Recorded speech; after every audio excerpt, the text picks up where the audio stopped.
Chapter 8. Rebecca pushed herself through the air shaft, ignoring the layers of dust and cobwebs that were collecting on her hair and clothes, ignoring the suffocatingly close walls of thin metal. The map only showed the connecting shaft running between two rooms on the basement's first floor, but there were spaces on the second, sub-basement floor that seemed to be part of the system too. It seemed likely that one of the shafts vented outside. Billy hadn't been overly enthusiastic. Likely wasn't the same as probably, he'd said, but they both agreed that it was worth a shot. At least it's not very long, she thought, edging toward the square of light not far ahead. There was a thin metal grill covering the exit, but it popped off with a few taps, clattering to the floor below. She got a quick look at a big stone room, dank and empty in the flicker of a dying light fixture, then pushed herself out, grabbing the edge of the vent and somersaulting to a crouch. She stood up, brushing herself off, taking in the new room. Oh, jeez. It was like some medieval dungeon, large, gloomy, a crevice made of stone. The rock walls were fixed with chains, the chains fixed with monocles. There were a number of devices sitting around that she didn't recognize, but that could only have been made to inflict pain. There were boards with rusty nails in them, knotted ropes in bunches, and next to a scum-thick, broken wall fountain was a large standing case that looked like an Iron Maiden. She had no doubt that the dark, faded stains in the crevices of the rough-hewn wall were blood. "Everything okay? Over?" She picked up her radio. "I don't think okay is the right word," she said. "But I'm all right. Over?" "Is there another air shaft? Over?" She turned, searching the walls for a vent, and saw one 20 feet overhead. "Yeah, but it's in the ceiling," she said, and sighed. Even if they had a ladder to reach the vent, they couldn't climb straight up. She spotted the room's one door in the southwest corner. "Where does the door lead from here? Over?" A pause.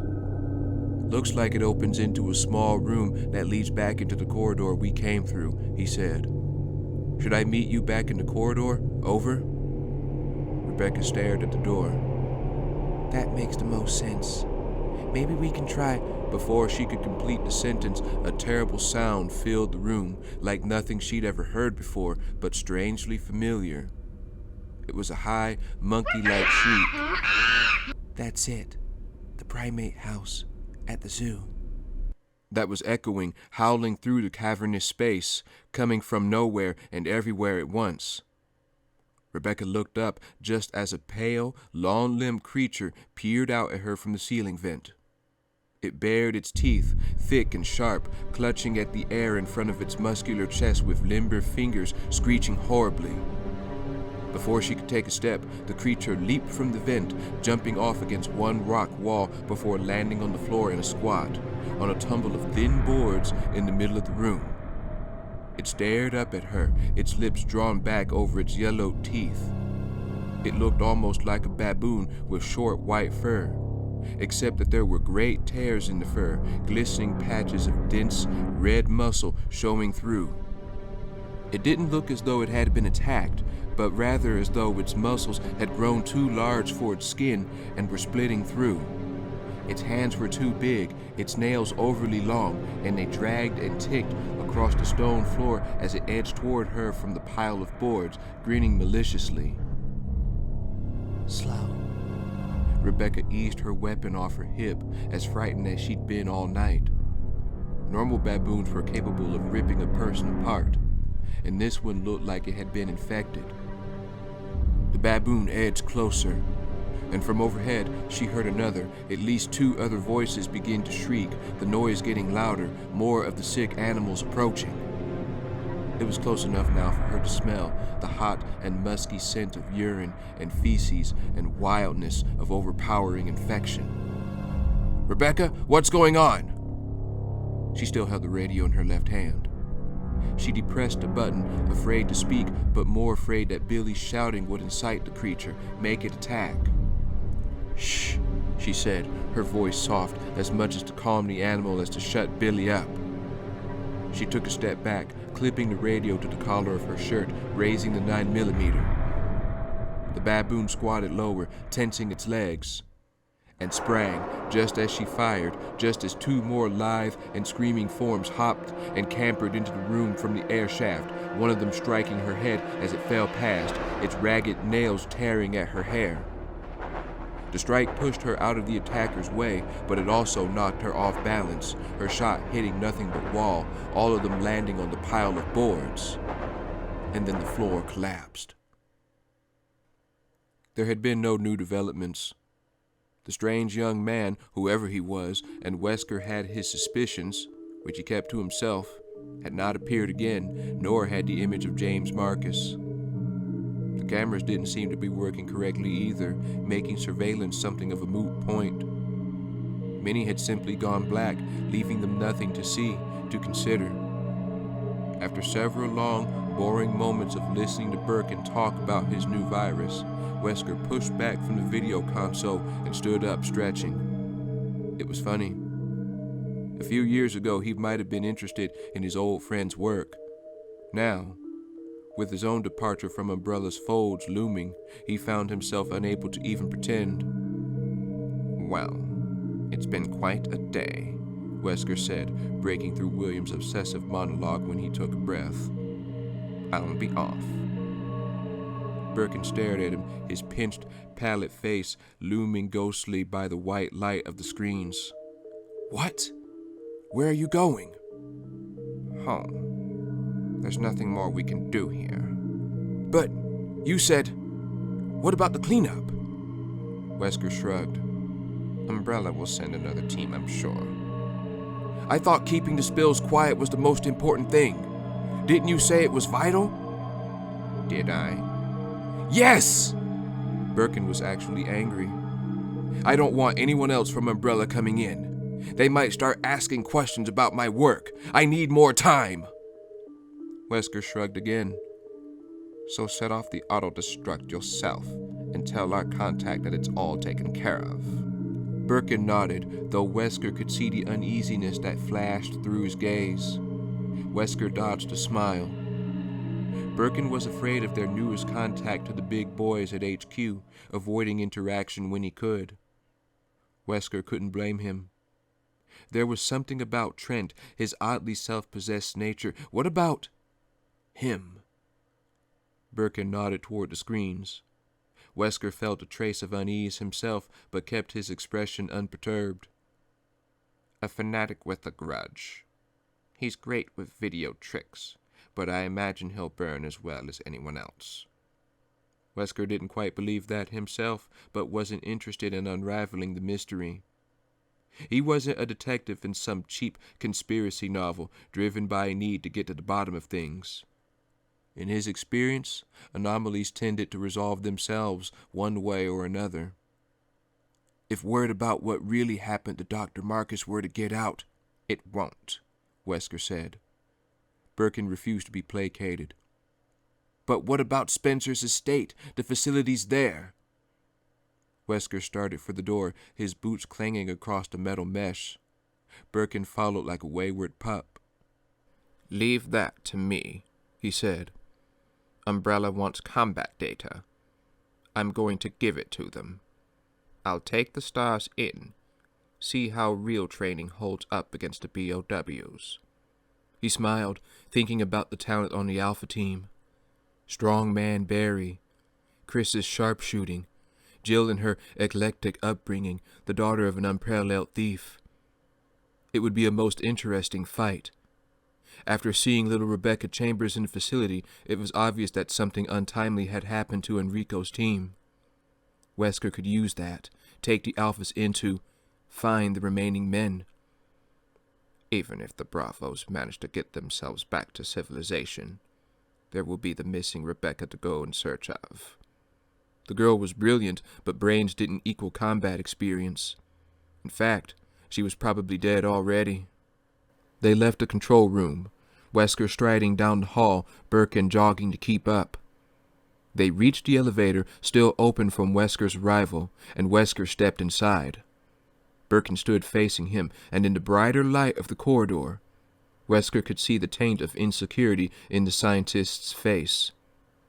His eyes were rimmed in darkness, and heat developed a facial tic at one corner of his mouth. Wesker wondered vaguely if Annette had noticed her husband's descent into the deeper walls of paranoia, then decided that she probably hadn't.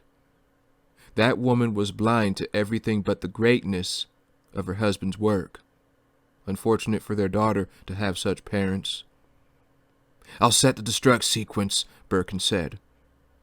"Time it for morning," Wesker said, flashing a grin. "The dawn of a new day." The doors closed on Birkin's determined expression, a look of resolve on the face of a sheep, and Wesker's grin widened, his heart light with thoughts of what was to come. Everything was about to change, for all of them. "Billy, help!" Billy was running as soon as he heard the animal shrieks, the crash, and was in the corridor when Rebecca's frightened shout crackled from the radio. He ran faster, stuffing the maps in his back pocket, his weapon in hand, cursing himself for letting her go through the air shaft. There, straight ahead, was the door, not far from one of the giant spider bodies. He barreled into it, slamming against it with one shoulder as he grabbed the latch and lifted. The door crashed open and he was through.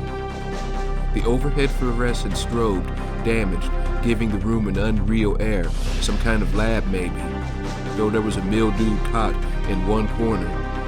"Doesn't matter, go!" He flew across the room to the next door, Rebecca shouting again, calling for him to watch out, to hurry.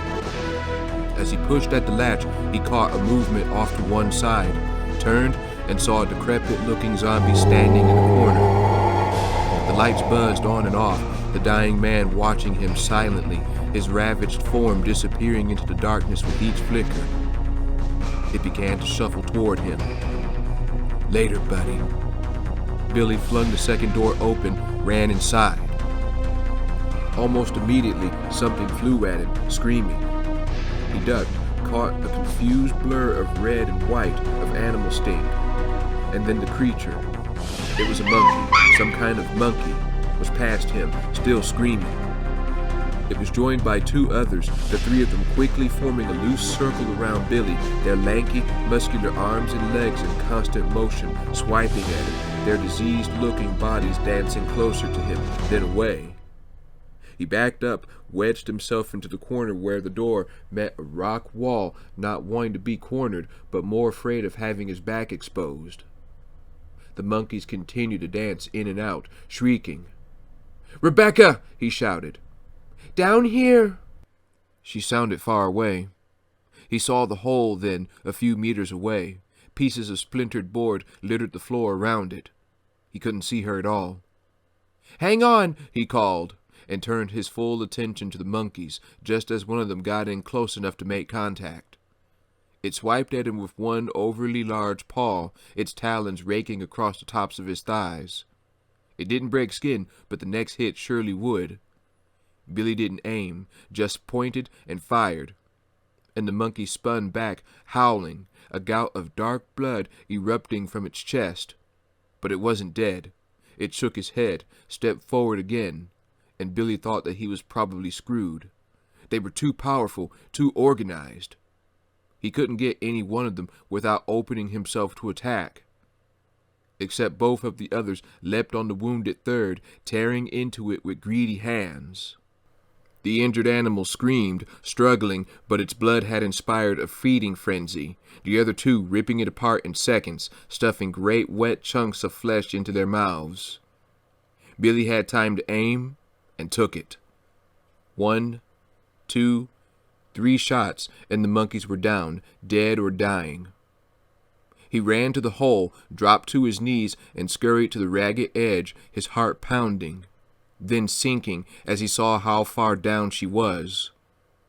She was hanging onto a piece of metal piping with both hands, a full floor beneath where he was standing. Beyond that, darkness gaped. It was impossible to know how far she might fall. "Billy," she gasped, looking up at him with frightened eyes. "Don't let go," he said, and snatched the maps from his pocket, scanning for her position. for the fastest way to get to her.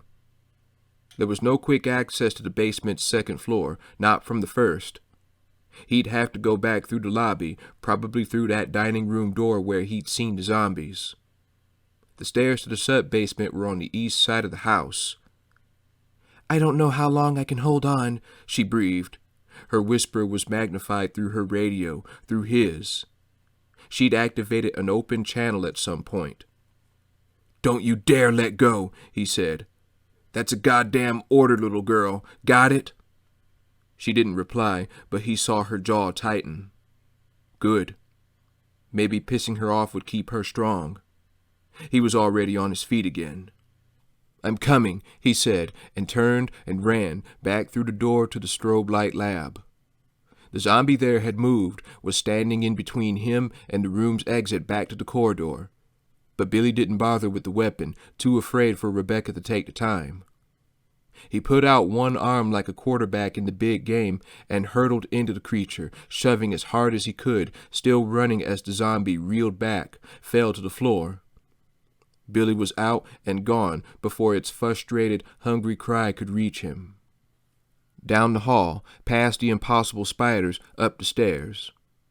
He ejected the clip in the 9mm, pocketed it, fumbled the spare out, and jammed it home as he tore through the lobby. Hang on, hang on. He didn't hesitate at the dining room door, slamming it open, rushing inside. He spotted two of the zombies safely out of his way, blocked by the dining room table. The third was standing near the door he thought would lead him to Rebecca.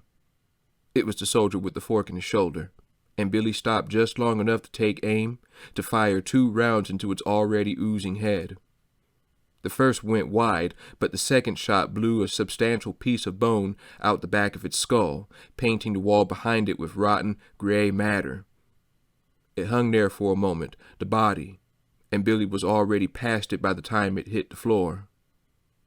Through the door, which opened into a short hall. Left or right?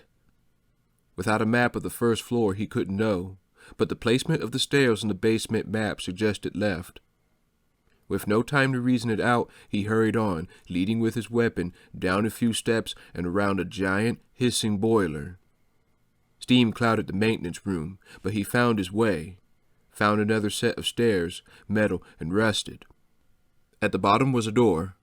He pushed through, remembering from the map that he would enter a large room with some kind of fountain in the middle, something big and round anyway.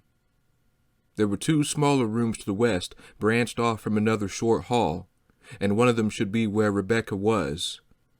The one all the way at the end, maybe. The big room was cold and damp, the walls and floor made of stone. He ran through, glancing at a large monument to his left, what he thought was a fountain on the map. It was some kind of statuary. Blind eyes stared at him from the faces of carved animals, watching him sprint by. And there was a shriek from the hall just ahead, a blind corner, but he knew the sound from only a minute before. There was another monkey there. Shit! He'd have to take it out, couldn't risk turning his back on it. "Billy, please."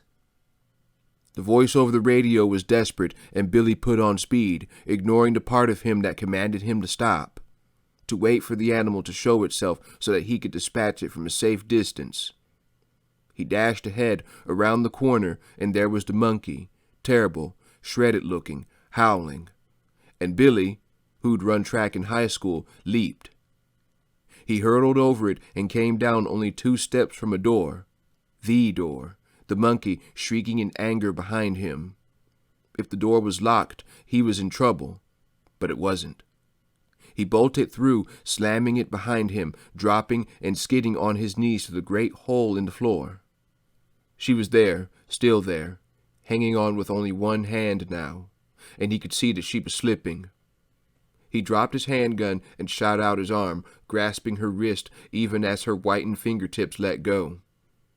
"Got you," he panted. "I got you."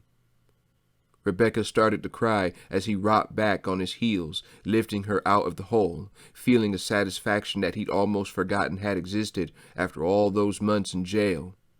The sure, easy knowledge that he'd done the right thing, and done it well. Billy pulled her out of the hole, using his body as leverage, pulling her practically on top of him in a rough embrace. Instead of pushing away, she let him hold her a moment, clinging to him, unable to stop the tears of gratitude, of relief. He seemed to understand what she needed and held her tightly. She'd been so sure that she was going to fall, to die, lost and forgotten in some stinking basement, her corpse picked over by diseased animals. After a moment she rolled off him, wiping at her face with one shaking hand. They both sat on the floor, Billy looking around at the bleak walls of another nondescript basement chamber, Rebecca looking at Billy. When the silence stretched too long, she reached out, put a hand on his arm. "Thank you," she said. "You saved my life. Again." He glanced at her, looked away. "Yeah, well, we have that truce thing, you know." "Yeah, I know," she said. "And I also know you're not a killer, Billy. Why were you on your way to Ragathon? Were you really involved in those murders?" He met her gaze evenly. "You could say that," he said. "I was there, anyway." I was there. That wasn't the same thing as actually killing someone. "I don't think you killed your escort earlier tonight. I think it was one of those creatures, and you just ran," she said. "And I know I haven't known you for very long, but I don't believe that you murdered 23 people either." "It doesn't matter," Billy said, staring at his boots. "People believe what they want to believe." "It matters to me," Rebecca said, her voice gentle. "I'm not going to judge. I just want to know. What happened?" He was still staring at his boots, but his gaze had gone distant, as if seeing another time, another place. "Last year my unit was sent to Africa to intervene in a civil war," he said. "Top secret, no U.S. involvement, you understand. We were supposed to raid a guerrilla hideout. It was summer, the hottest part of summer, and we were dropped well outside the strike zone, in the middle of a dense jungle. We had to hike in a ways." He trailed off a moment, reaching for his dog tags, holding them lightly. When he spoke again, his voice was even softer. "The heat got half of us. The enemy got most of the rest, picking us off one at a time. By the time we got to where the hideout was supposed to be, there were only 4 of us left. We were exhausted, half crazy, sick with the heat, sick with heat sickness, I guess, watching our buddies die. So when we reached the hideout coordinates, we were ready to blow all of them away. Make someone pay, you know, for all that sickness. Only there was no hideout. The tip-off wasn't valid. It turned out to be some dumpy little village, just a bunch of farmers, families, old men and women, children." Rebecca nodded, encouraging him to go on, but her stomach was starting to knot. There was an inevitability to the story. She could see where it was headed, and it wasn't pretty. "Our team leader told us to round them up, and we did," Billy said. "And then he told us—" His voice broke. He reached out and picked up his dropped weapon, stuffing it into his belt almost angrily as he stood up, turning away. Rebecca stood up too. "Did you?" she asked. "Did you kill them?" Billy turned back to her, his lips curled. "What if I tell you that I did? Would you judge me then?" "Did you?" she asked again, studying his face, his eyes, determined to at least try and understand. And it was as though he could see it in her, could see that she was working to be open to the truth. He stared at her a moment, then shook his head. "I tried to stop it," he said. "I tried, but they knocked me down. I was barely conscious, but I saw it. I saw it all, and I couldn't do anything." He looked away before continuing. "When it was over, when we were picked up, it was their word against mine. There was a trial, sentencing, and, well, then this happened. He spread his arms, encompassing their surroundings. So if we make it out of here, I'm dead anyway. It's that or I run, and keep running. It all had the ring of truth. If he was lying, he deserved an Oscar, and she didn't think he was. She tried to think of something to say, something reassuring that would make things better somehow, but nothing came. He was right about his options. "Hey," he said, looking at something past her shoulder. "Check it out." She turned as he stepped by, saw a stack of scrap metal pieces leaning against a far wall, and half hidden among them, what looked like a shotgun. Is that what I think it is? She asked. Billy picked up the weapon, grinning as he pumped it, checking the action. "Yes, ma'am, it certainly is." Is it loaded? "No, but I have a couple of shells left from the train. It's a 12 gauge. He smiled again. "Things are looking up. We may not make it, but there's a monkey out in the hall that's just begging for a taste of this baby." Actually, I think it's a baboon, she said, surprised to find herself smiling back. Then they were both chuckling, struck by the absolute pointlessness of her correction. They were trapped in an isolated mansion, hunted by God knew how many kinds of monster. But at least they knew that the creature in the hall was probably a baboon. Their chuckles turned to laughter. She watched them laugh, all pretense of arrogance, of tough guy machismo set aside, and felt that she was truly seeing him for the first time, the real Billy Cohen. She realized in that moment that she had thoroughly failed her first assignment. He was no more her prisoner than she was his. Assuming they survived, if he ran, she wouldn't be able to bring herself to stop him. So much for a career in law enforcement. The thought made her laugh even harder.